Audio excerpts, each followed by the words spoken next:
We've each nominated 3 players, 9 in total, which we will throw up, and you guys will write on your whiteboards right now in Dynasty Fantasy Football whether they are buy, sell, or hold.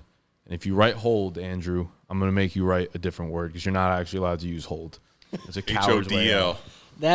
I was actually going to ask that way before we started. Yeah, no, I'm really like that. Yeah, I'm really like that, too. I'm really like that. Bow. I think he says bum. Bum? I think he calls him a bum. Bum. If you listen back to it, yeah. I'm really like that. Yeah. I really like that, too. Are Adam's not. You a bum. Bum. Bum. Ooh, welcome, Mike. We're going to intro it after the actual intro. 2, BDGE Dynasty Fantasy Football. As always, I am Nick. I am joined with my good friends Adam and Andrew. You've seen them all over our channel at this point. Make sure you are subscribed to their individual channels as well. Those are linked in the description. They're doing great work over there if you cannot get enough Dynasty content going into your brain cells. The first player I'm going to nominate is a player that just swapped teams this offseason, a player that moved to a rival team, a player that has been one of the most iconic players since he entered the league. Has he lived up to the hype? In some years, yes. In some years, definitely not. The New York Giants fans seem to have been happy to get his ass off the team for whatever reason, but now he's in Philly, and the Philly fans are excited to have him on their team. I think by this point, you could probably figure out that I am talking about Wandale. I was trying to think of a name. Kadarius Toney? There's no other guys that left from New York to fucking Philly. I was going to say Boston Scott or something, but that didn't make any fucking sense. Yeah. Saquon Barkley, of course. Right now, he is 27 years old. He is the RB9 in Dynasty Fantasy Football, 55th overall player in Keep Trade Cut rankings. That's the 507. So you're talking about a mid-5th round pick. So it's not like crazy draft capital, but people are always a little bit hesitant when it comes to older-ish running backs. So based on the market, based on the hype this offseason, please write down whether you are buying, selling, or holding Saquon Barkley at this moment. Stop looking at my board, Andrew. He's trying to find the answers. You don't got the answers, Sway. Please flip the boards for the good people of America and Taiwan. Hi. All right. What do we got?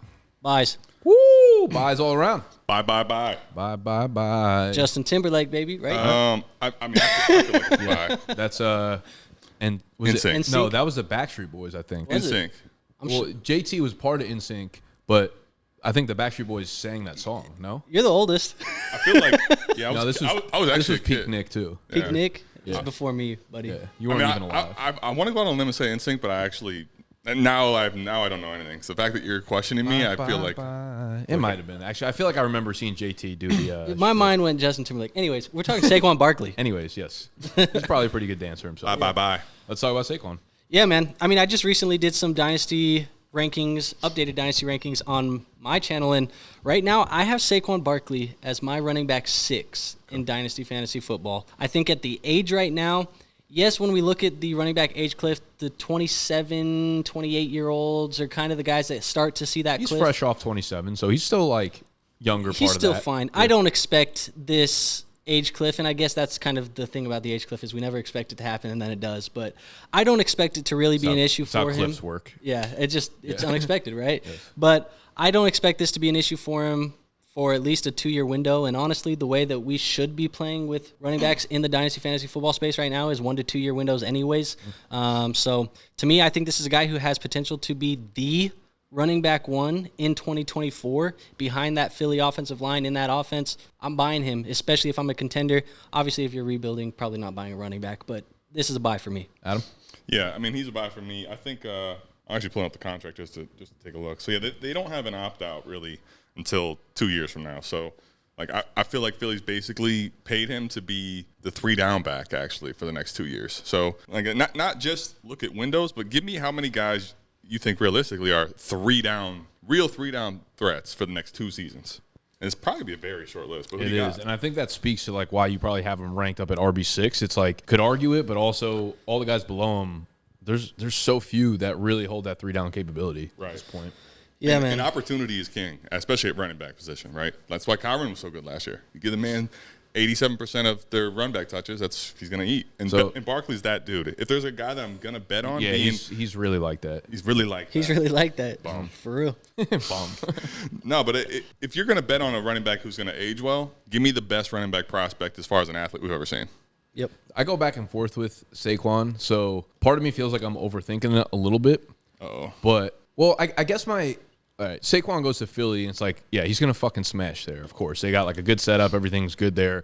I guess my kind of concern with him would be the same concern I'd have with any running back in Philadelphia is Jalen Hurts. Again, being on the goal line. Is Jalen Hurts a check down guy? Not in a major way. So you're talking about two things that are, like, huge fantasy contributors when it comes to getting points, is catching balls and scoring touchdowns. And, like, we've seen great seasons out of, like, Miles Sanders and DeAndre Swift. Like, how much more room for growth just does a running back in general have outside of the years that they've put together? So I asked myself, like, even if Saquon stayed healthy, right, which is already kind of a problem for him, even if he stayed healthy for the next 2-3 years and he produced a Miles Sanders year, then a DeAndre Swift year, then a whatever year, do we feel like that was the juice was worth the squeeze on that? Because for Saquon, it's like, I guess the question comes back to this. Saquon's rookie year, he went for like 2,015 touchdowns. Right. Is that even possible for a running back in this current Philadelphia offense? Ask yourself that. The receiving yardage he got with Eli. Because Eli's slow and old and checks down. Yes, that's not there. But go back to DeAndre Swift started to kind of break down, it felt like, a little bit at the end of the year. Mm-hmm. Go back to how he really looked in those first, like, 5 weeks. People like, okay, we got the Swift we've always wanted. I think Barkley could absolutely run for, like, 15 on the ground. And I don't think he's getting 1,000, though, through the air, to your point. Like, there's no way. I did look. DeAndre Swift quietly had 50 targets last year, though. Yeah, which is more than Saquon saw last year as well. Mm-hmm. So I'm going to ask you guys a few questions, and you can just say yes or no, and then we'll kind of get to where that is. But do you think that Saquon is going to be more efficient behind this offensive line? Almost locked in. Do you think there's a chance that without Jason Kelce, I'm not exactly familiar with the other four pieces on the line, if there's been any other changes, is there a chance that they go from the best O-line in the league to like the 11th best, and then all of a sudden it's not like a free-for-all for the running backs? Shout out to Mike, big Eagles fan over at South Harmon. He says that they're not going to be as good with Kelce, but the fall-off's not really there. They're really like that. Okay. Yeah, they really like that. And then my other question was going to be, do you think that Saquon Barkley can score more than 10 touchdowns in this offense? Yes. I would say yes. Can he? Yeah. So if you think he's going to be more efficient and you think he's going to score more touchdowns, that's what he did last year with the New York Giants. He averaged 15.9 fantasy points per game, which was 9th overall in the NFL. If he can score more and if he's more efficient. Is that PPR? That's PPR. Yeah. See, like, that's not that great of a number, realistically. But he had 41 receptions, so less than DeAndre Swift had. Yeah.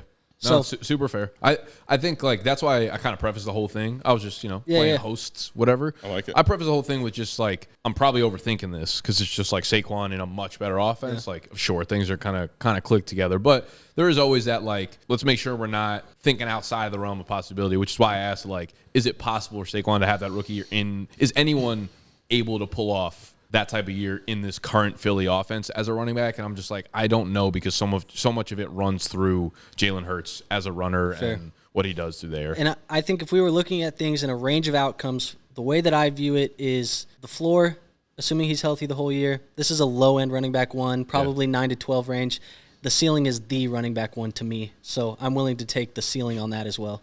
One thing I kind of like to do is that's why I'm looking at my phone here, is trying to figure out, like, sometimes we ask questions, and then as I'm thinking about it, I want to know what that question really relates to the field. Meaning, let's say we look at last year, 10 rushing touchdowns for Barkley.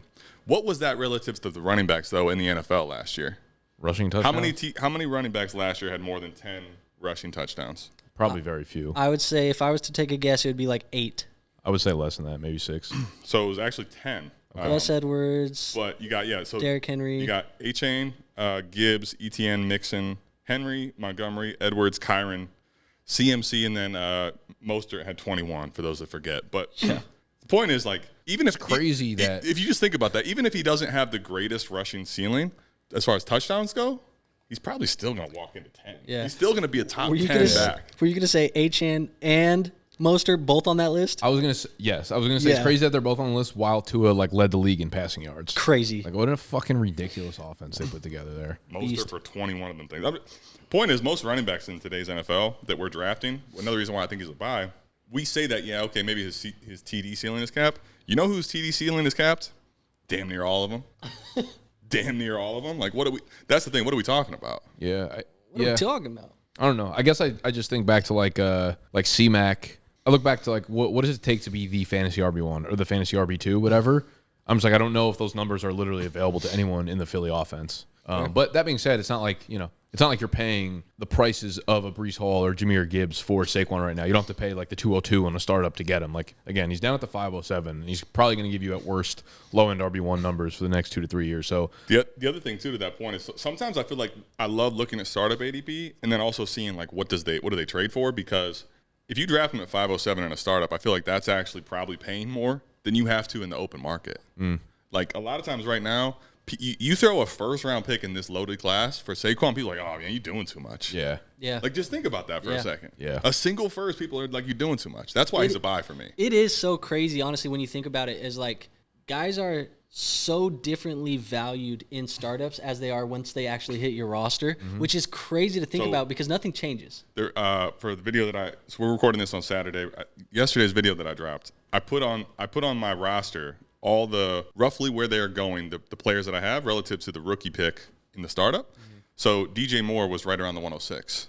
And someone in the comments was like, there's no way anyone would ever. I saw that, and I was like, that's just like rookie fever. But the crazy part Talk is about the flu. I will sell them at all times for those prices. But the point is, though, in startups, in hundreds of drafts, that's where people say that they'd rather have DJ Moore. But then all of a sudden we get out of the startup and it's like, oh, no, I'll pay the 111 tops. Yeah. Sometimes people just. That's what I was saying for like the startup prices. It's like rookies in rookie drafts look so appetizing. But then when you're in a startup draft and now the rookie that you need to take is sandwiched between DJ Moore and sandwiched between Brandon Ayuk. That Brian Thomas don't look that appetizing anymore next to those guys because he's already proven it. A lot easier to love him in rookie drafts and then cool down a little bit in startup drafts. Right. Exactly. So it's kind of I guess Barkley for me is a buy. I bought him recently for basically 2 seconds. So really, yeah. Who the fuck are you trading with? Well, it was 109, 201, and 205 is what I sent away, and I got Nico and Barkley. Nico and This was after the Diggs stuff? This was actually before. Woo! But regardless, I mean, still, just it was after. Crazy. Knowing what you know about Diggs, would you 109, 201, 205, or Barkley and Nico? I mean, still probably. I still go the Nico Barkley side for sure. Yeah, for sure. I guess point is like you think about that deal. I viewed it kind of as 109s going for Nico, and the 201, 205s going for Barkley. So honestly, the way that I would probably still pay the 109 for Barkley if I was a contending roster. I was just going to ask that question next. Where are you guys going to – what's your cap out? We'll play the rookies in this. You got the rookie class. 110 or Barkley? 10. I mean, Barkley. I'm selling the 110 for Barkley. 109. Selling the 109 for Barkley. 108. Barkley. 7. End list. So I want the 107. End game as well. Yeah. Okay. So there you go. So like 108 for Barkley is the cap. Now – I think in the 5th round, you're going to see that the only picks probably are going that's like the 106. So I think it speaks to where it's a little bit different if you go to buy him versus draft him. Yeah, that's like so many players in Dynasty, dude. Fair. Speaking of, we have so many players to get to. All right, is it mine? You're going to nominate, yes. All right. So let's go the 902 in startups, wide receiver 33 in startups, Christian Watson. Give me the numbers one more time. Wide receiver what in Dynasty? So he is wide receiver 33 in startups, the 902 in startups. Now when you bring the rookies in, so Keep Trade Cut has him at wide receiver 39 or the 102nd player. You get that eraser? Yes. Instead of writing buy or sell, I just wrote Christian Watson in like all caps. That's fucking awesome. Christian Watson. I wish you would have turned the screen. I wish you would have turned that around. Christian. Not great. I'm not like that. All right. Player 102, wide receiver 39, Keep Trade Cut. 902 in startups, wide receiver 33, Christian Watson. Buy, sell, hold, and you can't hold, Andrew. I can. I'm holding for dear life. Better hold something. Gosh, this is so bad. I don't have enough hands for this. All right, Andrew, with your third hand, Ramadan. You don't want to see. All right. Anyways, I would want to reveal people. Buy. Reluctantly buying. Okay. All right. I was curious where people would be on Christian Watson, these two in particular. So, yap. Tell me. I'm very much okay with. I'll tell you, I saw Nick buy Christian Watson in a trade in a league I'm in. So Justin Fields. Oh, I forgot I did that trade. See that? Damn, that looks real. That feels good now. Start it off. Either way, okay. So Christian Watson is coming off this like horrendous year, and I think there are a lot of red flags to point to. Like, especially people didn't like his profile coming out, and then as a rookie when he exploded, there was a lot of people pointing to the fact that it was very touchdown based or whatever. And that's actually, I remember doing research on this last year. Had you taken the touchdowns out, he was still like he was a guy that was averaging like 12 half PPR fantasy points per game if you took all of those touchdowns out. And I'm like, that's a great rookie year. Yeah. Last year, things kind of fluctuated. He dealt with a ton of injuries. And more often than not, if a guy has an injury like right in the beginning of the year, I tend to start to look at that as something that's going to just destroy the rest of the season. Because if you have an injury in like July, you have time to heal. The problem that happens when you have an injury at the end of August or September is 99% of the time, the guy wants to just get back on the field, and he's going to get back onto the field way before he's ready for it, thus leading to obviously him playing at – if you're a dude playing at 75% against top-tier athletes in the world that are playing at 100%, you're going to be terrible. And that leads to a much higher re-injury risk. And he dealt with it all year last year, right? Him and Jordan Love also had like an unbelievably bad rate or luck when it comes to deep ball connection. And I still think Watson is – really the best deep ball threat on that team. And you're connecting him with a dude in Jordan Love who just had his first breakout year that's going to be connected for a while now. So I'm a believer in what Watson did as a rookie, maybe not to that height year over year, but I guess the point I would make is I'm more in belief of he is closer to his rookie year than closer to what he did last year. And I think a lot of things just went wrong with him. And I want to attach him to a ship that is kind of on the way up. And he's a rookie that's young. And I feel like this type of player 2-3 years ago in the dynasty space would still be going as a 6th or 7th round startup pick, and now he's all the way down in the 9th round. Like, who do you have on there? Like guys he's going around right now? Yeah, I can pull it up. And I'm just gonna add on to what you had, Nick, because I feel like there's some additional context as well that we can provide. Because you look at that rookie year, 14 games played, 65 targets, 41 receptions, 7 touchdowns. That's the year. Last year, and a couple rushing touchdowns, I think, on top of that too. Yeah, last year in 5 less games. He played 9 games last year. 53 targets, so only 12 targets less in 5 less games. 28 receptions. The receptions are down a little bit. The yardage is still pretty on par, and then 5 touchdowns in those 9 games. So overall, from a fantasy points per game standpoint, he averaged the same last year as he did as a rookie. So we have 2 years in a row where he's averaging that same amount of fantasy points per game. But it is the same number of fantasy points per game last year as he did his rookie year. Yeah, 11.7 and 11.3, pretty much the same right there. I guess the rookie year he probably was playing like 10 snaps a game. I'll give you some context to that. Anyways, I was just gonna say it is disguised behind a year where there's 4 different injuries on the injury chart there. So I was gonna say, and even those games. Like that last year's games are probably littered with games where he only played like he either left early or came back when the injury was. You know what I mean? Like they're probably not 9 full games. It's probably like 7.5 or 6.5 or something like that. Check this out. So first thing you asked, who's he going around? So guys right in his range: Hollywood Brown, Chris Godwin, Calvin Ridley, Deontay Johnson. I would take him over Hollywood right now. He's actually going just 1 pick ahead of Hollywood. Okay, I would make that. What was the next guy? Chris Godwin. I would take him over Chris Godwin right now. Calvin Ridley. Okay, so Ridley is the one that I would think about only because Ridley now has that contract for the next 3 years. Yeah. I kind of feel like Ridley, like fantasy-wise, right, going to the Titans offense, playing next to D-Hop, I don't know what Ridley's statistical ceiling is. Like, he's going to make them a better football player, but is he really going to have over, like, 950 yards this year and 7 touchdowns? Maybe not. And I'm like, Christian Watson, I feel like, can probably achieve those numbers if Jordan Love has another 4,300-yard passing year. So I might skew Ridley there, but it's really close for me. And then the last one was who? And then the last one was Deontay. I'm kind of intrigued by Deontay in Carolina. I'm not going to lie, but I have a feeling they could go really draft heavy. I'll be honest, and I wrote by on the board. You want all those guys over him? I think most of them. The only one that I debate is... You want Hollywood over him? I want Hollywood over him. You definitely love you some Hollywood. We'll get to that later. I want Hollywood over him. I want Deontay Johnson for sure over him. You want Ridley over him? He's the one I'd debate. Also, Godwin I think is debatable, but I think I'd lean Godwin over Christian Watson. Those guys like are not needle movers enough for me to pass up on Watson's upside. That's like kind of the tier I'm looking at. Let's fully disclose this too, though. I'm not that high on Watson. I'm not a big Watson believer either.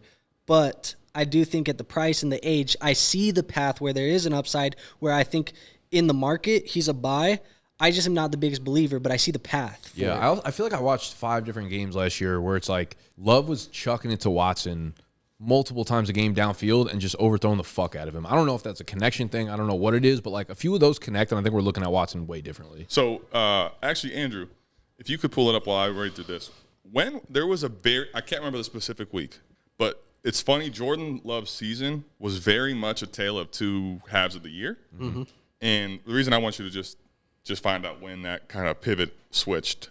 So going back to your point you started with, when you come in, like as someone that, playing sports, if you're hurt, let's say to start the year, like that team is going on without you and doing their thing still. So now it's very different when you come in to start a training camp as, all right, I'm him, and you guys are behind me. Now you're going to go into a situation where that whole team has kind of been playing without you, and you have to find your way into the mix. So he did not play the first 3 weeks of the year, week 4, week 5, and then they had a bye. Weeks 4 and week 5, he has 2 catches for 25 yards, followed by 3 catches for 91 yards, almost all on 1 catch. So then he comes off the bye, 4 weeks in a row outside the top 50. Even after the bye. But what's crazy is he has to finish the season before he gets hurt again. Wide receiver 32, wide receiver 13, wide receiver 8. Touchdowns in all those games, almost 100 yards in 2 of them. It's those injuries. It's like it felt like all of last year we're like, all right, this is when he's going to come back. This is when he's going to come back. And then it was just like dead silence, which tells you that it was definitely a way more serious injury than was kind of reported on, which is why I'm like, maybe he fell behind Dontavian Wicks for like a second. But again, you got to earn your spot back in. And like Christian Watson is the dude.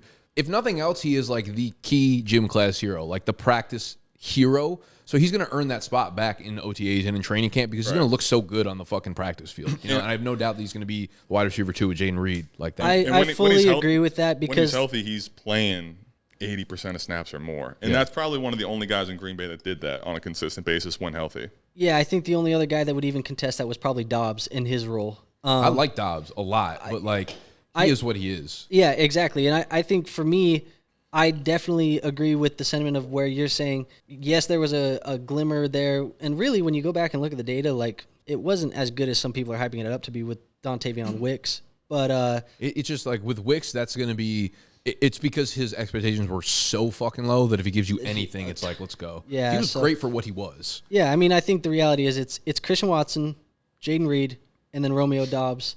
And that is their offense, and it's a good offense. The only thing that I would say in a negative remark to Christian Watson right now is that I feel like that whole room is tough to decipher. It feels like nobody yet is really the guy. Anybody could be the guy, and it feels like at any point one of them could be the last of the 3 in that room at any point too. No, that's super fair. But that's like Jayden Reed is what, the 605 in startups. Christian Watson down at the 902. It's like in the 9th round, it's like give me these young upside explosive wide receivers where if I take 3 of them in a row, like one of them is going to hit to a huge level. Can I tell you too what's crazy? Going back and looking at the Jordan Love thing. Jordan Love, after the Pittsburgh game, going into the Chargers game, week 11, it's like his season almost flipped a switch. Mm-hmm. Those 3 weeks. Oh, I had that data for you. those 3 weeks for Christian Watson, the only ones that he played with Jordan Love during that time, top 15 wide receiver 2 of those 3 weeks. Nice. That's kind of what I was thinking is he finished well, and then if you remember he played during the playoffs after the injury kind of hurt too. So people I feel like don't have a good gauge of what to make of him. I think that's probably why he's pushed so far down in startups.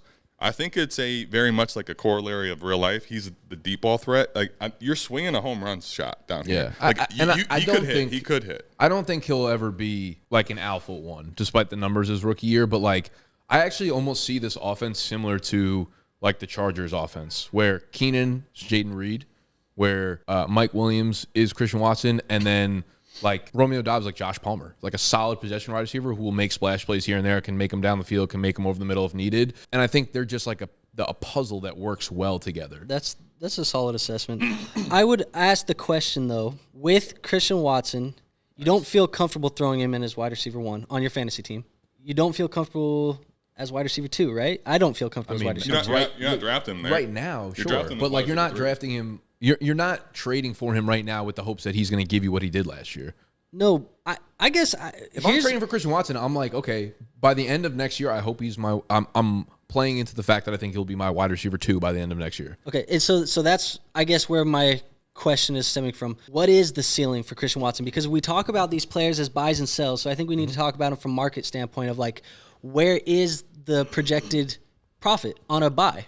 So if he is going to be, he's wide receiver 33 in a startup right now, what is the ceiling? Wide receiver 24, 22? 20, maybe 20. I think in the 20 range, like Tank Dell, Rashee Rice, Zay Flowers, DK Metcalf. And if he gets into that range at that point, are you selling out on Christian Watson?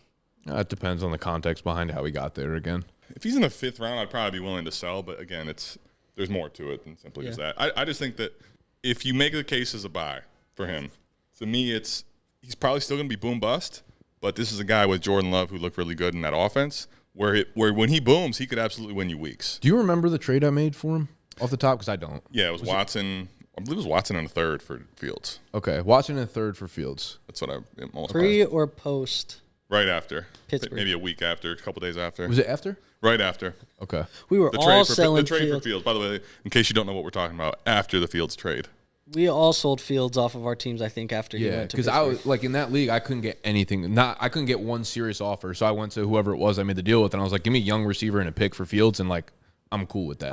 Obviously, there were some people. You got like a fucking first for him, right? I got the 109. Right, like that was just unrealistic in the league that I'm in. Like, there's no chance anyone would do that. So I was like, just give me something with upside, and I'm cool with it. Like, sure, maybe in 2 years this looks terrible and Fields is the starter in Pittsburgh, but I'm like, the Chicago Bears were not even thinking about building around him with all the ammo that they I had feel like now, when so. that happened, you had people who were like, yeah, he got traded away, and that's like the sign of them giving up. And then it was like people who were like, he's the next QB1 in Pittsburgh, and he's going to beat out Russell Wilson. I mean, he'll get a chance probably to play there, but I don't know. Yeah. At this point, I was like, I don't want to go through that carousel while I could. Because if he goes to Pittsburgh and then just sucks again, it's like then he has zero value. Whereas like I'll just take the upside throw on fucking Watson, yeah. All right, Andrew, Andrew, the different of the worst poisons. Andrew, do you want to go or do you want me to piggyback the same? Oh, no, I'm going to go. Okay. I'm going to go. I've had enough of you guys yapping.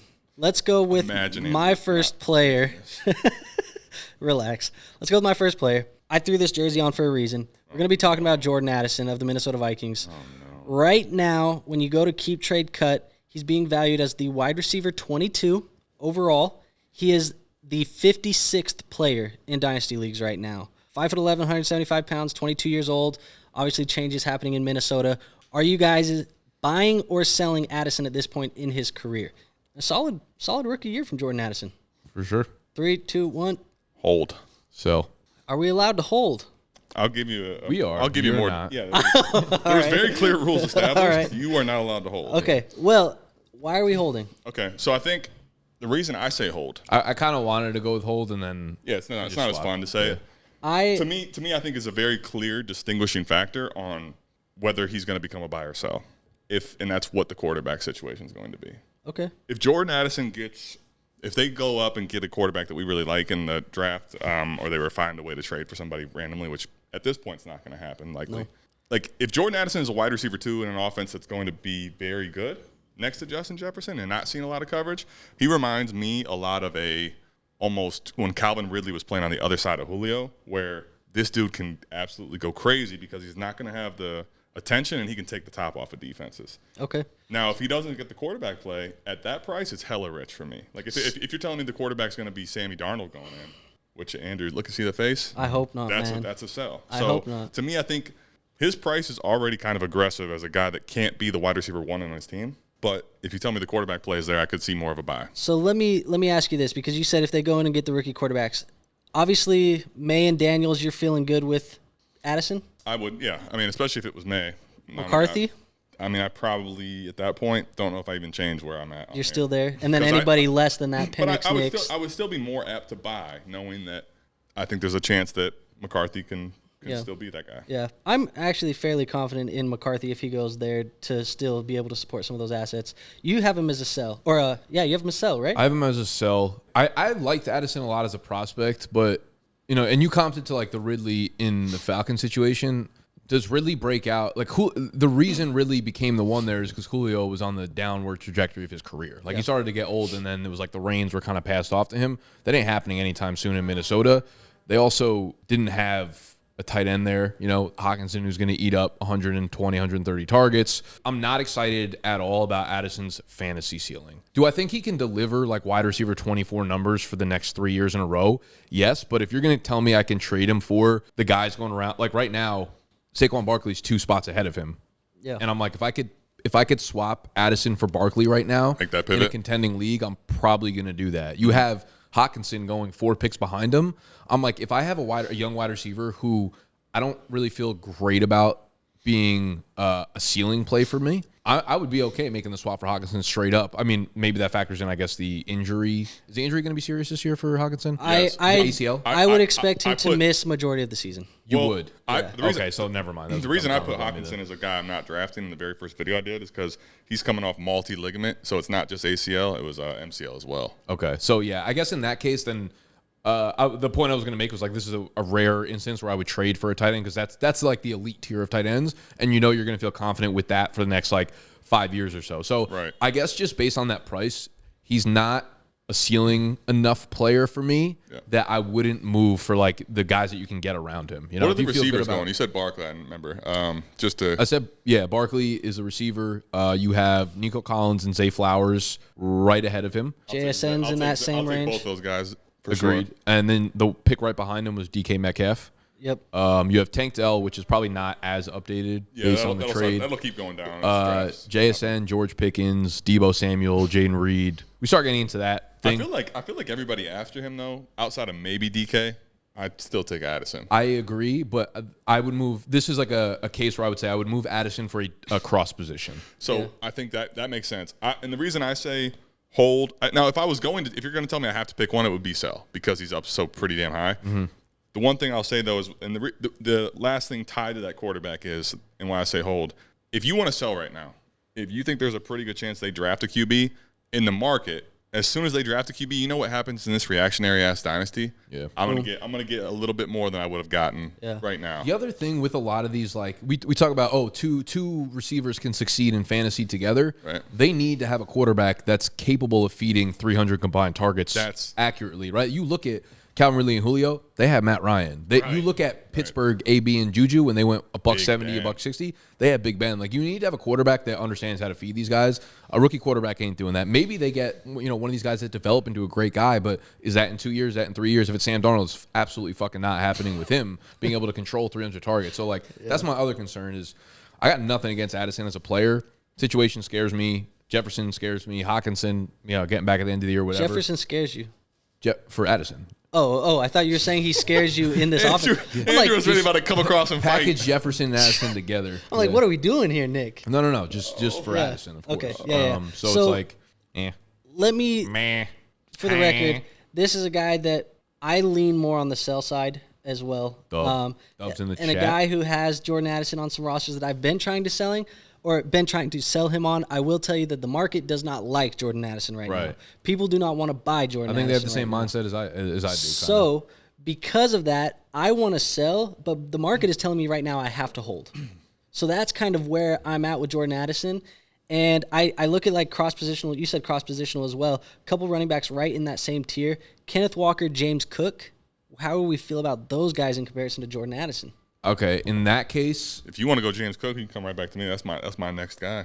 Interesting. Okay. I would probably I'll usually lean the young receiver over the young running back right up, but like I like a Barkley. I'll trade for the seasoned veteran at that point that I know is gonna fuck with my lineup immediately. He's an interesting case. I do think he right now, just where the market is at least in my experience in my leagues, he leans to me as a hold. So I guess what's crazy, or I guess the way maybe to look at this is that you can't move them there are two different markets, right? At this point, completely. There's a trade market, and then there's the actual startup draft market. True. So I guess like he is a sell in the startup draft market, but he is a hold in the trade market. Yep. And just kind of bouncing off that point, we have now officially, as of yesterday, opened up automated dynasty leagues for you guys in our Discord, so you guys can go join them. They're $100 buy-in leagues. They're all people from the BDGE audience. The Discord is linked down below. Once you get in there will be welcome messages showing you how to do it. You literally go to like join BDG Dynasty League. You click a button. It puts you into a private channel. You're put in with 11 other Dynasty people from the BDG audience. $100 buy-in. You will pay half of next year's buy-in already because that's how Dynasty Leagues work. You got to make sure that you are incentivized to stay in the league. But if this is your first time or if you just want to get into another serious league with other serious Dynasty players and you want to fade Jordan Addison at the 508, this is the way to actually do that. So go join and then we'll see you in the Discord. So you want to move on to your guy. Let's go. Let's pivot. Good time to pivot. James Cook. James Cook. Give me some info on Mr. Let me Cook. pull this up here. James Cook right now is the 602 in Dynasty Startups, which is running back 13 off the board.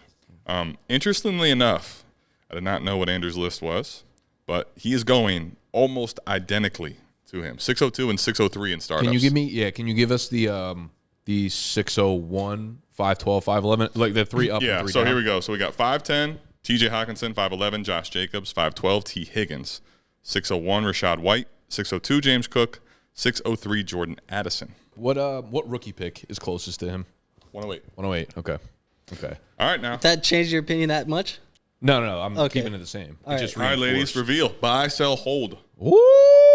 Whoa, let's go. See that? That's how you get people to yap. This is just a positional thing for me. There are so few, if literally any running backs in Dynasty that I want to buy outside of the elite guys. Okay. If they are not 3-down capable, size, with a contract, they're really not buyable for me. Okay. Like we talk about Saquon, he actually fits all three of those. But yes. It's like every running back that is not JT, Breece Hall, Jahmyr Gibbs, Bijan Robinson are capable of just being a pinwheel in my fucking roster. With Cook, I guarantee you if I had James Cook on my team, I'm not able to get the 107 or 108 for him. I have him in Fade the Fetal. If I were to offer James Cook for whoever has the 7 or 8, I'm getting denied immediately. Well, I got the 8, so you know that ass is getting matumboed. If I sent you the fucking 8, are you giving it to me? If No. I sent him to you for the 9, are you giving him to me? Are you giving the 9 to me? Nah. 10, 11, 12. Are you getting a first for James Cook? I could.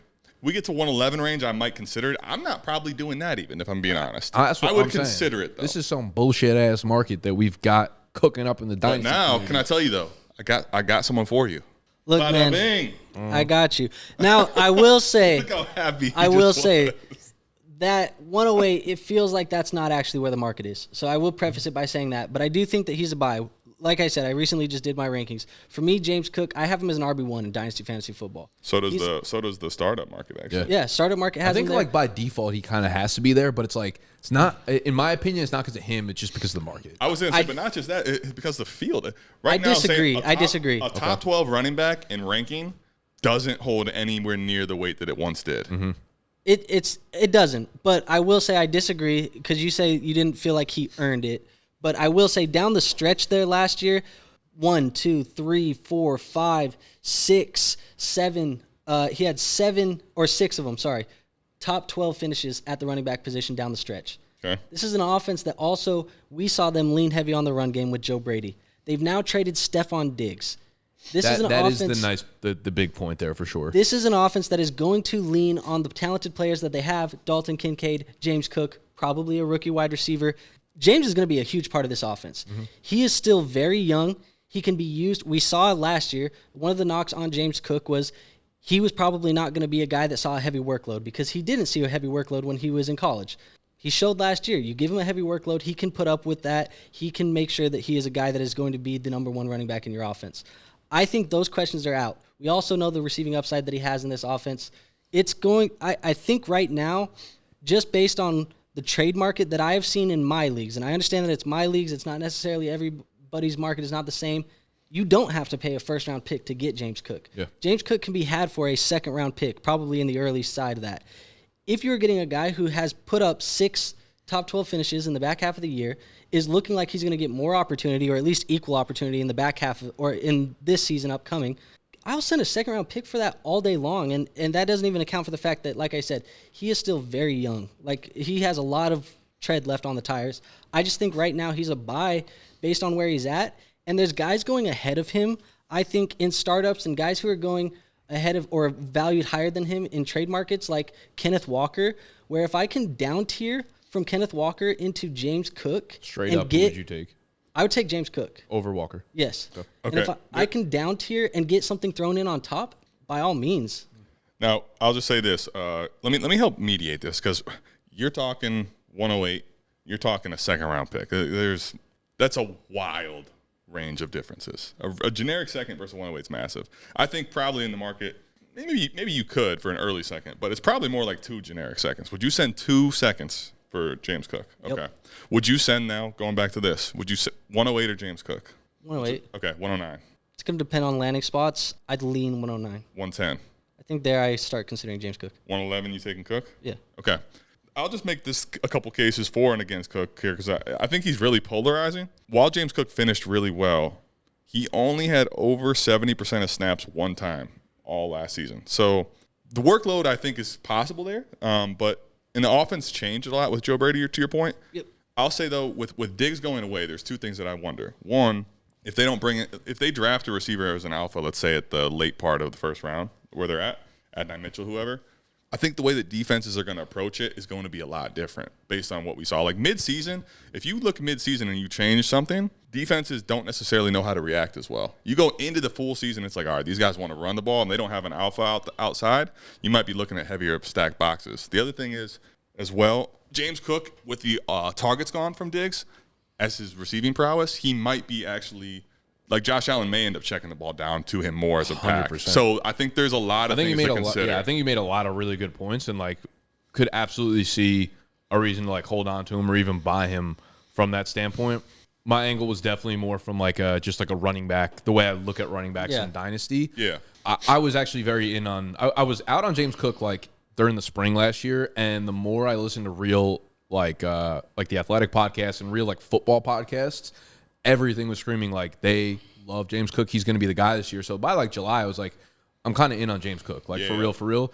And I have him in dynasty leagues. I had him in a few redraft leagues last year, and I remember how I remember how good. I you know what's funny is that year in Fetal, I was like, damn, I only got like 2nd-round picks, but I need running backs. So I was like, I'm just gonna like spray and pray on all those 2nd-round running backs. So I went with like.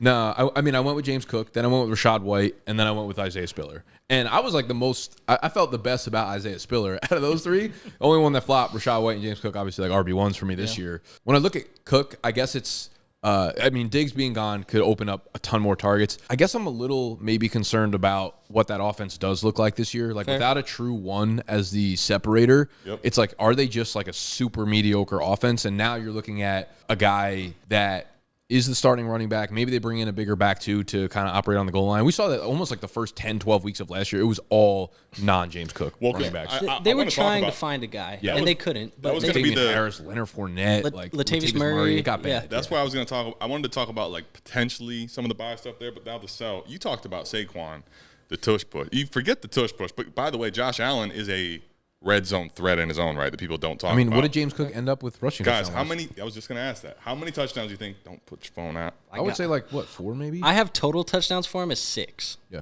Literally was trying to say, don't look at your phone so that you have the numbers. How many rushing touchdowns do you think? Probably 3. Yeah, 3, 4. 3. 3. So think about this. I just want to give context, all right? His starting week 11, 17 carries, 16 carries, 10, 25, 20, 16, 13. Guy had 3 touchdowns all season. Guy's getting 20-plus carries. I will say, with though, no touchdown, realistic, not a lot of like goal line carries. So the Joe Brady stuff, I think was super real. I remember, you ever like randomly like catch a piece of context throughout the season that like changes the way you look at a random thing, and it ends up being like so important, like no one else will catch it all the time. That happened last year with like Joe. I saw an interview, Joe Brady, Josh Allen, and they were talking about, Josh was just like, yeah, when he came in, his entire like spiel to me was just take what they're giving you. Stop trying to be a hero every single game.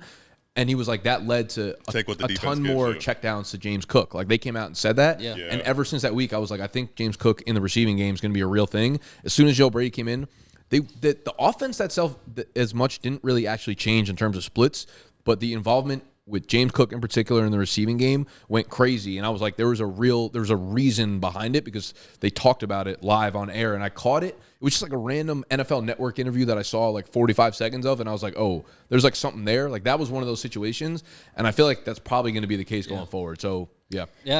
I think to that point, it was almost like if you watch Josh Allen play, if you watch like a lot of his games, this man is just incapable of protecting himself as far as taking risks. Mm-hmm. And it's almost like, okay, while he's a maybe one of the most talented, if not the most talented quarterback out there. Bringing the volume down almost helps try to mitigate when he could go out and throw 3 picks in literally 3 plays because he takes so many shots. So I think that's why for the team, they ended up going with Joe Brady's scheme. Yeah, a couple more pieces of context that I just want to throw out there before we move on to the next guy. You mentioned the carries. He was still 10th in the NFL at the running back position in carries last year. With 3 touchdowns. 237 carries overall. He got a fuckload of touches. He went for, 1,500, 1,600 yards from scrimmage? He was 4th in the NFL in rushing yards with 1,100 on the ground, 445 receiving yards. That's 8th in the NFL there as well. Yeah, he went crazy. So, and don't forget, they did take him in the 2nd round. Yeah. This is not a guy who's holding on to 4th or 5th round draft capital. Top 5 from a yards per touch standpoint, top 3 from expected fantasy points. He balled out last year. And I just think. Can I tell you what's crazy about that? I'm going to give you some context. All those numbers you just said, guess what he was in points per game last year? 19th. 20. Tied for 19th. Yeah. So all that volume. Fantasy points per game? Fantasy points per game, 19th. PPR? 20, yeah, PPR. The RB 20? Yes. Yeah. Really? I just want to give context because I don't think people realize at the running back. Did he catch? At the running back position. How many balls? 44. Damn, that's kind of low, bro. But just think though, how many guys get that much opportunity? And we can talk about upside and down. Running back 20 in points per game is a non-needle mover. Second half of the year had to have been that's what I'm saying. RB6. It's the tale of 2 halves. Yeah. So it's that first half of the year, not great. That second half of the year was a league winner for you down the stretch with the amount of RB1s. Can I just tell you, while that's true, there was basically one game that totally changed his entire season, though. Versus Dallas, he had 40 fantasy points. Yeah, I remember that. 40 fantasy points. Crazy. Then the following 3 weeks, he didn't do anything. It's just. I think he's an interesting case. I was just gonna say I'm glad you guys were buying and selling different. I think he's probably one of the most polarizing because I could see it both ways. I really, really could. What's great about it is that he's so young. That is the thing that this is a conversation we usually have about 25-year-olds, 26-year-olds coming off of really big seasons. We're like, but being 22, there's so much left of his career. All right. I think that's the big thing. I want to go with the quarterback here. And we kind of talked about him a few times throughout. And he's probably the dude. He might be the most polarizing QB in fantasy right now in terms of startup value. He's the quarterback 12, 27th overall, the 303 in Superflex. Oh, no. Trevor Lawrence. Oh, I typed this in. I thought that's who you're about to talk about. I thought you was going Purdy. I was going to say don't do that. I was going to go Dak. T-Law on the Superflex at the 303. I like this. I got you. I'm actually glad that you did this because I went in detail on my channel about this guy the other day. Girl. Stop looking at my board. Did you cheat in school? Yeah, sometimes, to be honest. Did you cheat in school? I did cheat, to be honest, when I had to. Flip them and tip them. You don't want to see that. Multiple buys. Bye. Not surprising to me. I think I was just more surprised by where the fuck his value has gone. And again, doesn't feel like you could pull. There's something not correct in the value in the market right now about him falling down to the 303 in startups. I'll tell you what, man. I feel like Trevor Lawrence is a guy who prides himself on being an Iron Man. We know he was banged up last year. He tries to play through injury. I think that played a lot into how he performed down the stretch.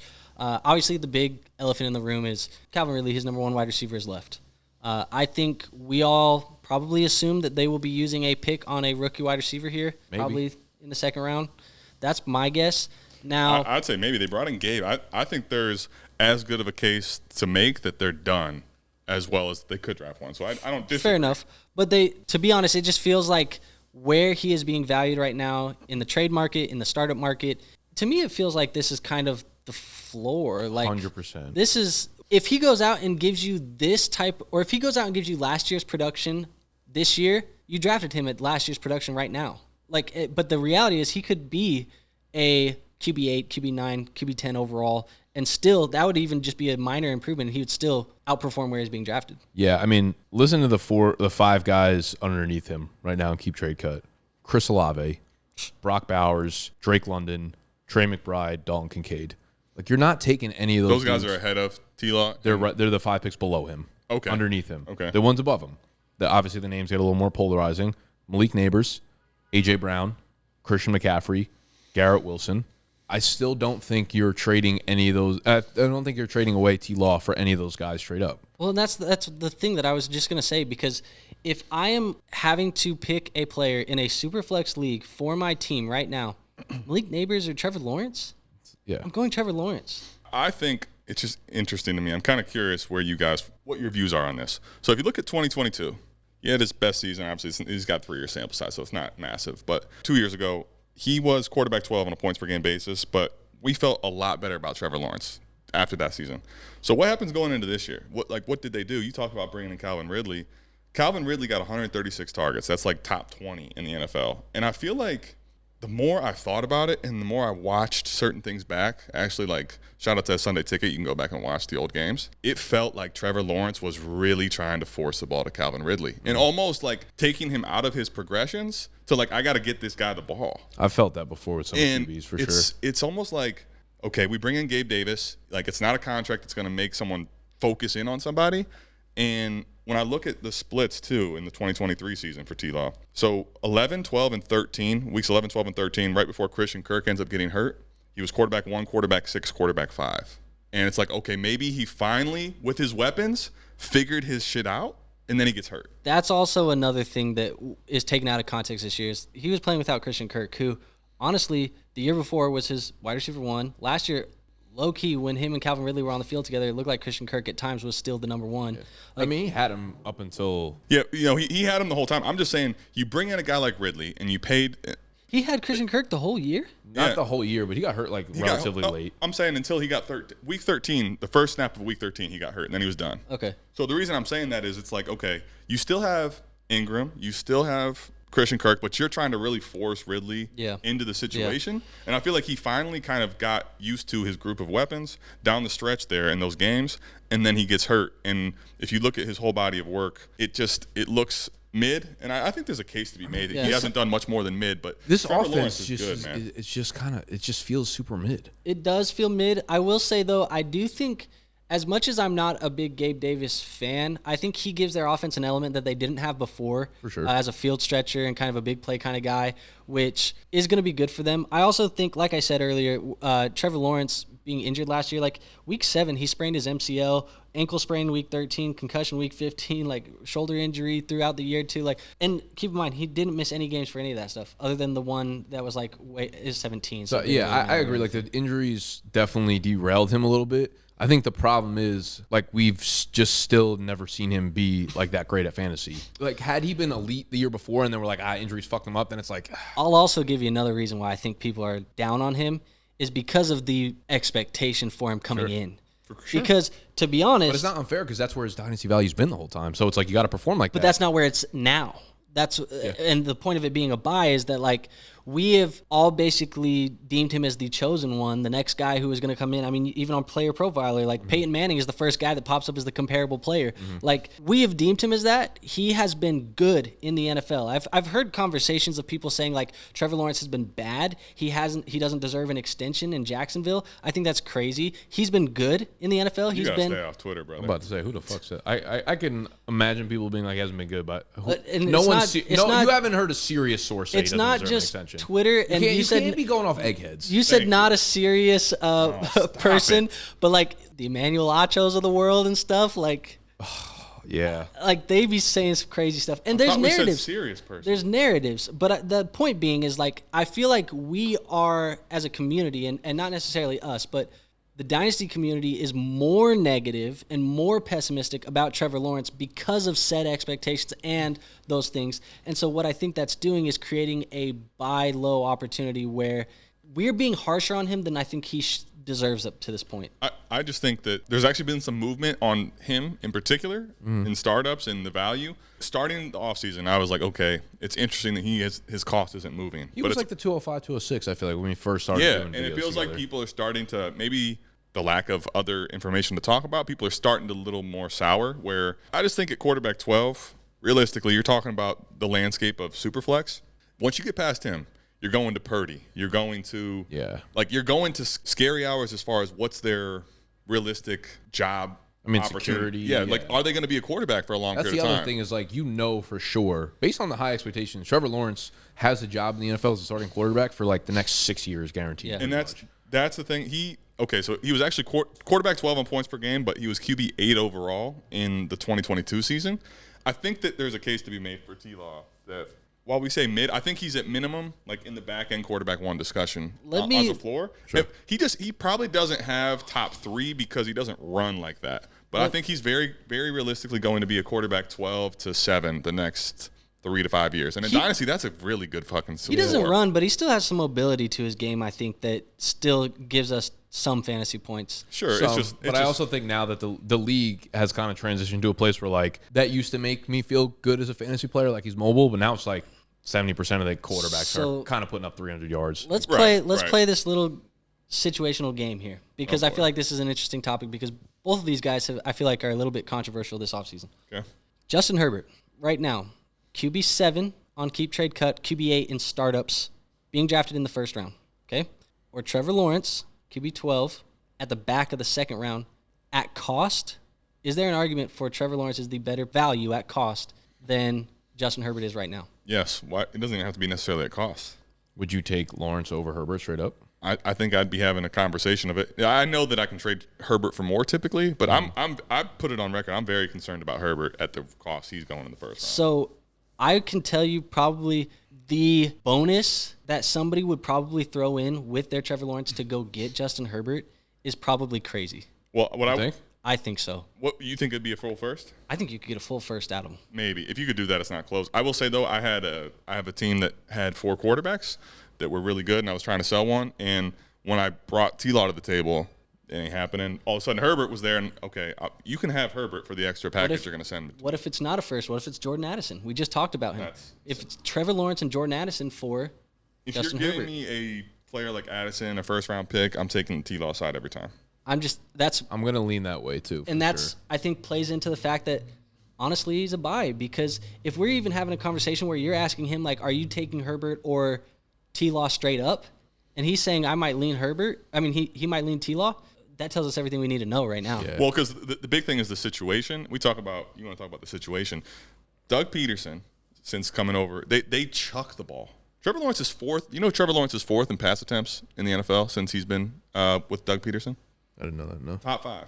So he doesn't have top 5. And he doesn't have like the rushing upside. He's in the office. Dude had to get in the song lyrics like us. I had to put Drake into the mix. Top 5. If you know, you know. Yeah. No, I mean, he doesn't have the ceiling because of he's not going to run for 700 yards. But I think he has a very good floor, and he's probably got a higher ceiling than people even give him credit for at this point. Fair enough. Maybe. We're yet to see it, though. I'll put it that way. In my book. His best year is like 4,100 passing yards. That's light work. That's a light pack for CJ Stroud. It's a light pack. Well, he's not CJ Stroud. Facts. So facts, my brother. That's the divisional winner. Also, yeah, I mean, I was going to say he also hasn't. Has Trevor Lawrence even had Tank Dell and Nico Collins type of talent? Yes. I mean, depends what year you're asking. Last year? Going into last year, we would have said like the Jaguars receiving group is 8,000 times better than the Christian Kirk, Evan Ingram. Like he's not. Kirk, Ingram, ETN, and Ridley is like pretty fucking solid. Zay Jones is even like not a throwaway. Yeah. They've just been mid. Like their O-line is mid. They're definitely did not want to turn that into a Stroud versus Lawrence take. That's not where I was going. No, you did. It's on the record. It's fine. It's whatever. Past that, yeah. But that's my other, like, okay, God forbid Jacksonville takes a 3rd round wide receiver. Maybe they're like, we got to address cornerback, which they fucking do. We got to address our pass defense. We got to address our O-line, interior, whatever. Like, that's a plausible outcome. Where now you're going into the year with Kirk, Ingram, Gabe Davis, and now I'm like, this shit looks terrible. It can't be worse than the Chargers right now. We're assuming that they go Malik at 5, right? We're assuming that they go with a receiver at 5. But what if they're like, we want to go with fucking Joe Alt or a tackle or whatever the case may be, right? Like, we don't know how this shit plays out. But Herbert right now, when you look at it, it's like the Patriots of last year. Like, their weapons group is so bad. Herbert's not the dude that's going to carry them with awful weapons. He's just not capable. I think we're all saying Herbert's a sell. Yeah. I'm just trying to also, I've been there. But if you have Herbert, I don't want to turn this into a Herbert thing, but I was going to say, do you hold until we see if they draft a Neighbors? Because if they get a Neighbors or a Marvin, his price will go back up. Yeah. I think it will. He's in the first now. You think he's going to move up from where he is? He's 111 right now. He was being drafted as like 1.7. Like, you think? And I more so not necessarily startup value, the trade market value of Justin Herbert. Yeah, I guess you're right. I mean, realistically, yeah, I'd feel a lot better about Herbert if you have him fucking Malik Neighbors. Honestly. Everyone would, and that's why I'm saying his value would go up. So you probably don't sell him right now because I guess there's a risk. You got to play the gamble, the 50-50. If they do pass on the wide I'd be fine receiver, selling them right now. If they pass on a receiver in this class, like the rebuild for the Chargers is going to be atrocious on the offensive side of the ball. Yeah. Because these 3 receivers are typically like the ones in any given class. Yeah. So it's like, what are you going to push off till next year and hopefully get our receiver one there? This is risky. It's like, who knows? Trade back and draft Roma Dunze. But if you're Harbaugh and Roman and all you're gonna do is run, why draft? That's the other thing. Yeah, like that's kind of a problem for Herbert too. Kind of problem. Anyways, it's problematic. You want me to do a second guy? We've been talking a long time. Second guy, we've done 2, and we're not going down. How many have we done? Everyone's done 2. I've done 1. You've done 2. You've done 2. You did 1. I did 1. All right, let's do these last 4 real quickly. Okay. Like rapid fire. Whoa, that's gonna be tough. Which is impossible for us, but let's try. Rapid fire for the last 4. Yep. Okay. Well, I'm gonna give you a guy. Let's give you some context. I feel like he's a guy that is Context is the enemy of rapid fire. Okay. I just want to give you some context to where he's going. All right, so the second guy that I am going to be nominating here is going to be Nico Collins. Obviously, a very trending topic right now in Dynasty circles because Stefon Diggs was traded for a second-round pick to the Houston Texans. Nico is currently on keep trade cut. He has seen a dip in stuff pretty recently, and it's been pretty drastic. Right now, wide receiver 20. Overall, the 52nd player overall in Dynasty leagues. Like I said, over the last couple of days, he's went from wide receiver 11 to wide receiver 20, so he's already falling down pretty deep. How old is he? 25? This is a guy going into the last year of his rookie contract. He is 25 years old, third-round pick in 2021. How are we feeling about Nico Collins, man? Is he a buy, a sell, a hold? Rapid fire. How's this Stefon I didn't Diggs? have to change it. Easy buy. I'll go back to almost a conversation that might have been the first conversation I had with you guys on our first videos, is that my favorite values in all of Dynasty Fantasy Football are those 25, 26-year-old receivers who have already proven that they're good at the NFL level that everyone kind of wants to discount. Now, you think of Nico Collins as like, no, he's more of a younger – you guys shock each other? No, we just touched each other. I love doing that to Gut when we're doing trivia because we have a third person in the middle, so I'll just like give him a little reach around. Yeah. I talked about like the DK Metcalfs, the Brandon Ayuks, like those types are so devalued in Dynasty because everyone wants a young, flashy name. And people think about Nico as like a younger guy. 25, he has just really quickly just gone into that like T. Higgins mold. Now, if you step back, don't look at like what he did last year, but say like he's a good NFL wide receiver that has produced at a high level. Just turned 25, attached to C.J. Stroud, who just had a fantastic rookie year. That's the type of guy that you want to buy. We don't know. Diggs is not the same separator that he's always been in Buffalo. He's not the guy that can go run 60 yards downfield and beat you with burst and speed anymore. He's like a good possession around the line of scrimmage wide receiver. Did you see Matt Harmon's reception perception that came out about Stefon Diggs? No. Thank you for taking that. Don't say it. I saw. Go ahead. I think Go I ahead. saw a clip maybe. So Matt Harmon is actually who's going to shout out there because went to the sicko tier. Go check out his reception perception if you haven't. I'd imagine you already have. If you have not, it's really, really good for receivers. One of the best resources, I think, for in fantasy. Easily Yeah. one of the best products out there. Yeah. And I'll just say, with Nico, for reception perception, he actually had him graded really well in his first 2 years, but you think about their quarterback play, it's been dog shit. Like Davis Mills, baby. He was someone that he's been on Nico for a long time. Right. Yeah. And I was like hesitant to believe that what he was charting was real. and who would be believing when you're like, man, this is 500 yards is his best season, but it's just terrible quarterback play. But Matt Harmon says that he still believes he's a superstar, very much in the making. Agreed. And that the reason I think, just think about the phrasing of that, superstar in the making. That means that what we saw last year isn't him being a superstar yet.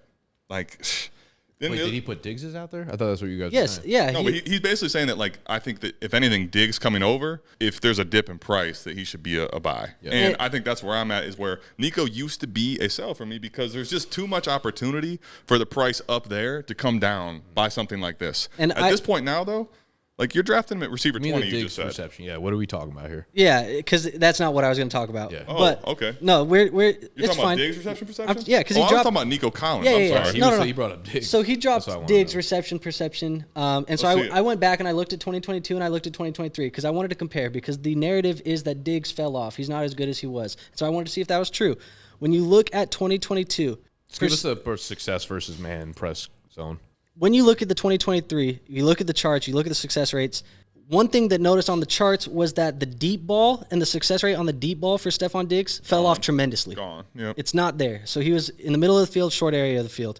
Then you look at the success rates. The success rate percentages for Stefon Diggs in 2023, man, 73%. Zone, 80% Is this percentile or success rate? success rate. Can we get percentile? Yeah. So man percentile, 76th. Okay. Zone, 67th. Press, 75th. Okay. See, this is the drop. That's a drop. That's a drop. He used to be like 95th percentile every year in every sort of. Yes. Fucking And that's the thing is that when I looked at it and when I was digging into Stefon Diggs, because I was looking at whether I should be buying him or selling him. And this was honestly before he went to Houston. Mm-hmm. But it looks like the deep ball or the success that he had downfield is gone. Where does Nico Collins find the most of his success, really? Downfield for sure. Well, last year, there was only, I think it was like 30 receivers in the whole NFL that averaged 15 yards per reception.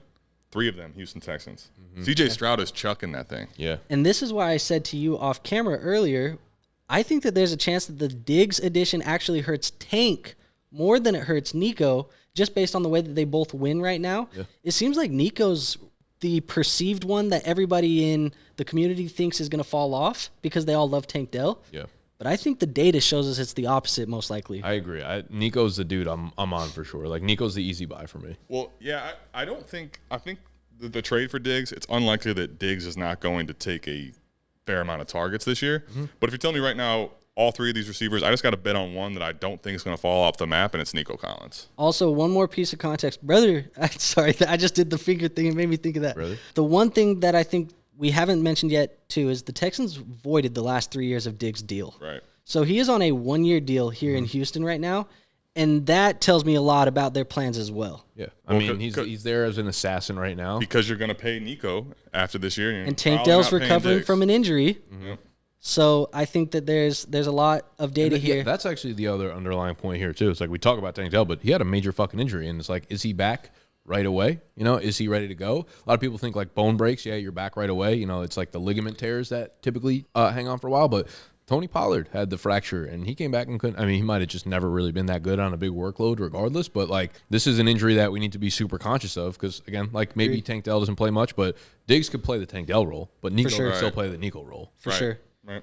And it's not even to account how big of a red zone threat he's going to be in this offense still. 100%. So, yeah, Nico, easy fucking buy. Maybe the biggest. Buy him. Maybe biggest is Super Bowl. Do you think that the value is going to keep going down?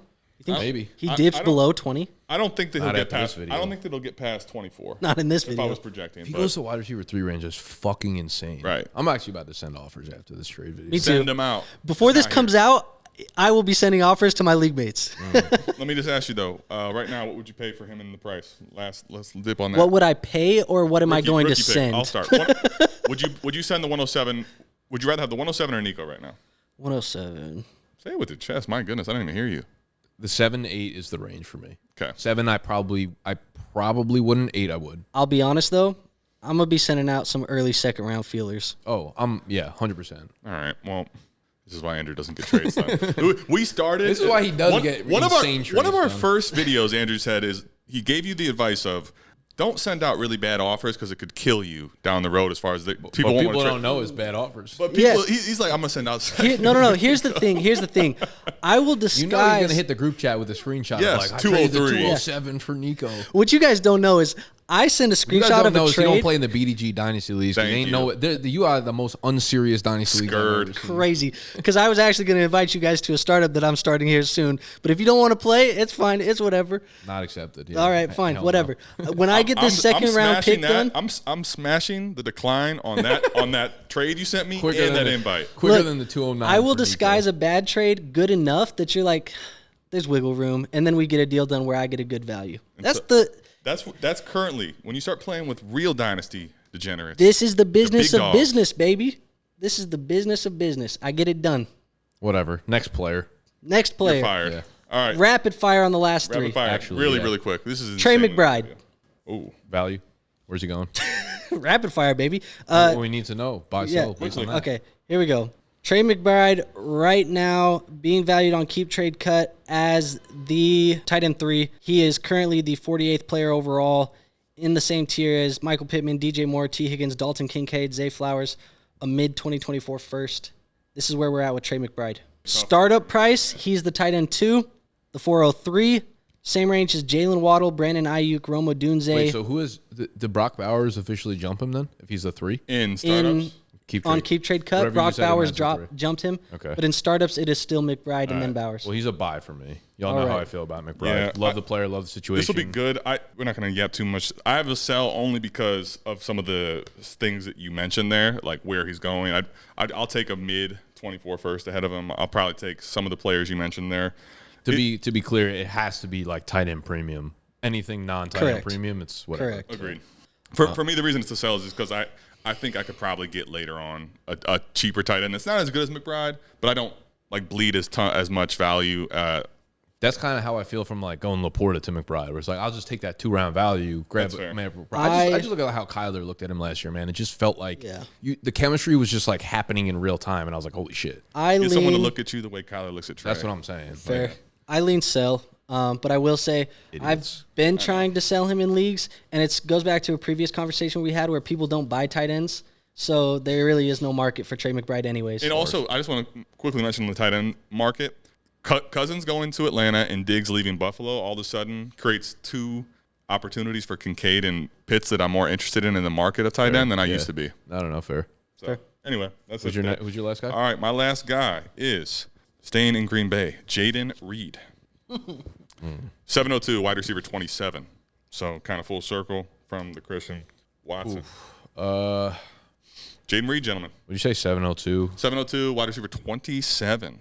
This is the only hold I'll give. I'm giving a hold even though I'm not allowed to hold. I'm not allowed to, but I'm doing that, it. sir. All right, what do you got? Come on. I mean, really, when it comes down to him being a hold, it just feels like this feels appropriate. The value feels appropriate. I think the role is going to stay consistent. Is there a chance that his ceiling's higher than what we saw last year? Sure. I just don't know if you're going to get that type of trade value and things like that. To me, it just everything feels appropriate right now. I agree. Jayden Reed, I was a big fan of him coming out of college. I mean, he got second-round draft capital, and I feel like that kind of flies over everyone's head just because they didn't really know him coming out as a prospect. All right.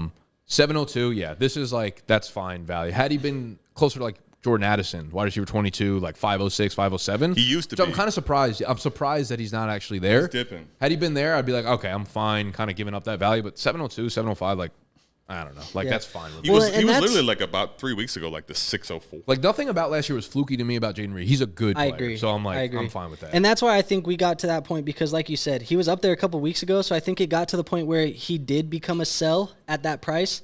And then the market cooled back down. And now we're sitting at where he should be. And it just feels like this is where it is. I also think part of that movement is just right now, all the talk is rookies. So he's just inherently going to start going behind the rookies. If you're being honest, he's just kind of boring right now. People are bored by him. I feel like kind of what we talked about with Christian Watson, like who is investing in the Green Bay Packers wide receiver room? The hardest thing to pinpoint. Were Jayden Reed's numbers better than Jordan Addison's last year? No. Let me just give you the context. I'm not saying that looking at stats, but I can tell you I don't think they were. Okay. I'm curious. Let's pull it up. Let's go see. Jordan Addison had a really solid points per game. year. We're looking at, where are these gentlemen? So points per game, we got Jordan Addison was at 13 points per game. PPR? Yep. Yeah, this is in Fade the Fetal, so full PPR. And then where is Jayden Reed? He might be ahead of him. Yeah, 13.7, so similar. So that's my point. Like, he was really good, and he's boring because he wasn't making 7-yard splash plays like Addison was, where he was just like a possession receiver over the middle. Yeah. Jayden Reed's a good football player, though. I don't know statistically what Jayden Reed did receiving yardage wise, but I want to say for the full season body work. Yeah, what is a full body of work? 793 yards. And Addison? Addison was, I want to say probably 8, 9. Close. I think he was close Maybe to 9. 1,000. Yeah. Let's go. He also had a bunch of games with with 9-11. He also had a bunch without Justin Jefferson too. Exactly, but he also played a bunch of games with Nick Mullins and Josh Dobbs. Fair. Yeah. So 9-11 versus 793. Yeah, they're both good players. Either way, just like Jayden Reed is just, I'm holding him for sure if I have him. Someone wants to offer you 4th, 5th round startup price for him, cool. But are you selling Jordan Addison for Jayden Reed plus? I would be fine. I would be open to it. Yeah. Yeah, because we talked about both today. I mean, if the plus is reasonable plus, yeah, absolutely. What is it? Second? If you give me a 2nd round pick, I'll take Jordan. I'll take generic. Any of them? Addison's gone. Who? Any generic second? I mean, I don't know if I go any generic, but any generic second, like in 25 generic second. Yeah. I think I'd probably just take the second. Yeah. Second and Reed. Interesting. Makes sense. All right, my last player, and I guess maybe we've kind of beat it on this drum a little bit already, but DK Metcalf. Oops. He's the wide receiver 23. He is 57th overall, so you're talking about the 509. Now we have JSN, fake good player. We have Tyler Lockett did get the extension. We're a little bit up in flux about the Seattle situation, right? They got Geno, but they bring in Sam Howell. So DK is a dude that I'm like, on the fence about. I've had some trade offers for him in a couple leagues. So he kind of fits that narrative that I was just talking about, like those 25, 26, 27-year-old receivers that are being sold off like they're 29-year-old, but are going to put up 1,000 yards and 10 touchdowns, 8 touchdowns for the next 5 years. Okay. Where you at? Again, I got sorry. hold too. I'm holding him. Whole lot of holding going on in here. Sorry, I said hold. Makes me sick.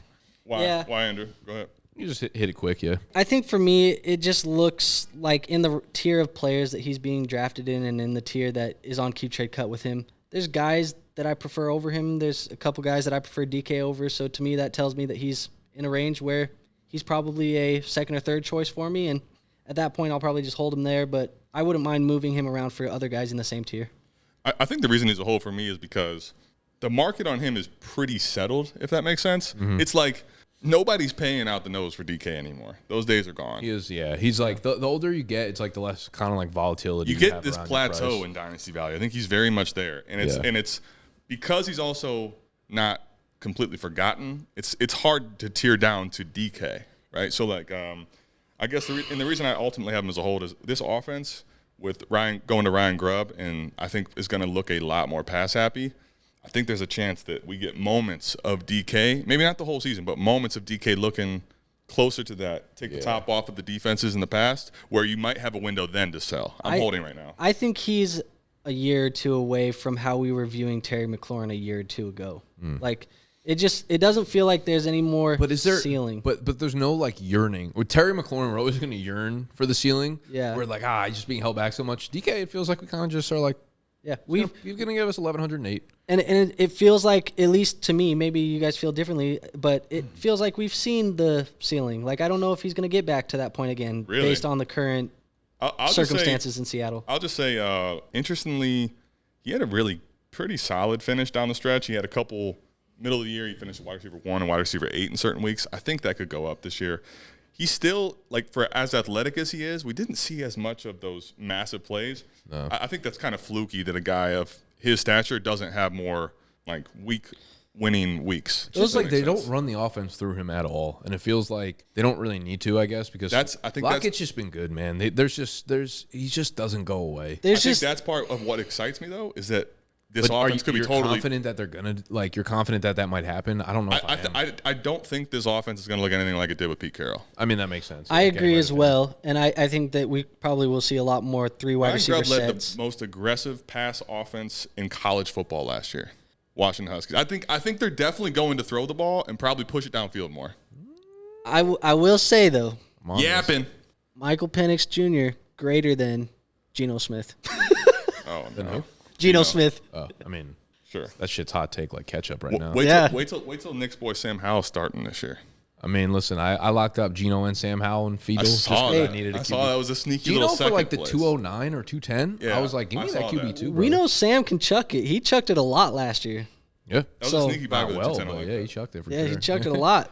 I didn't say he could do it well. Let us know what y'all doing. Buy, sell, or are you like Andrew, you're a coward, you're holding? Yeah. We're gonna get from the guy who had more holds than me all episode. I was the only one that was allowed to hold. That's actually fair. You put up all you did was hold. Bro held every player. You were holding on for dear life. Listen, if you want this player, you got to pry him out of my cold, dead hands. That's fair.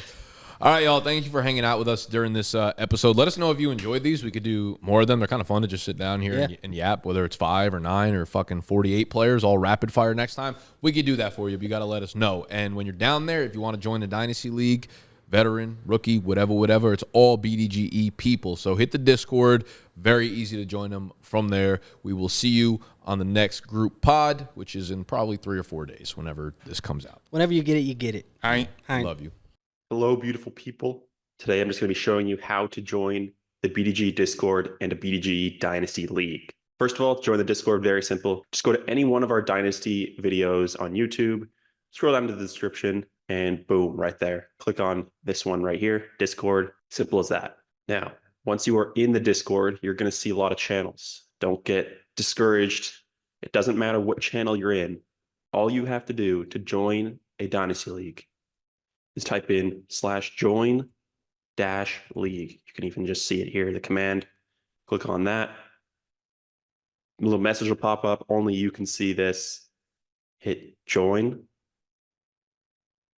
And then it will add you to a league, and you'll get a little notification that you got added to that league. You'll see here, you can see which one I got added to. I got added to Dynasty League 2. I'm in this group chat now, and you should be able to see a message from most likely myself that is the invite to the Sleeper League as well as to the League Safe. You can, if you can't see them, just hit the pin messages. It should come up there. It'll be easier to find. So make sure you join those as fast as you can, because otherwise your league mates will be like, where the fuck is this guy? He's not in the league. And it'll be confusing to figure out which one is the person who's not in the league. If you do change your mind, however, you don't want to be in the league anymore, just type in the command /leave, and then you have to put your group chat in your Dynasty League 2. Do that command, and boom, you are no longer in that channel. Yeah, simple as that. Very easy. If you ever need a refresher on what to do, go to the Join BDGE Dynasty League channel, and I got a full list of how to join, leave, everything. And it has all the bylaws too. All right, that's all. Peace.